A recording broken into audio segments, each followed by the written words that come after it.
আমাদের পরিবার, দিদিরা, বৌদিরা সবাই স্পর্শ করে, এটা একটা খুব স্নেহ ভালোবাসার স্পর্শ, যেটা আমাদের খুশি দেয়, আনন্দ দেয়, আর we become happy.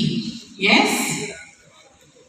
And আমরা স্কুলে পড়াশোনা করি, দিদিরা আছে, টিচার্স আছে, স্যার আছে, খুব আদর করে আমাদের দুঃখ হলে মাথায় একটু হাত দিয়ে আমাদের বোঝায়, আমাদের পড়াশোনা করায়, মাঝে মাঝে বকতেও পারে, কিন্তু ওদের স্পর্শে, ওদের বকার একটা স্নেহ আছে, একটা আনন্দের ফিলিং। আমরা নিজের বন্ধুদেরও স্পর্শ করি।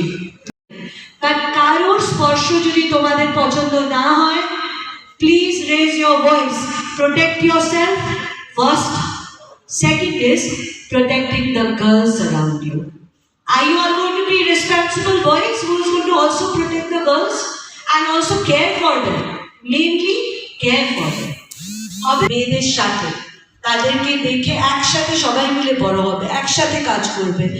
যেটা আন্টি বললো, বাড়ির কাজে কোনো ছোট বড় নেই, কোনো ডিমার্কেশন নেই, কোনোভাবে কোনো কাজ ছোট না বড় না, সব কাজে সবাই হেল্প করবে।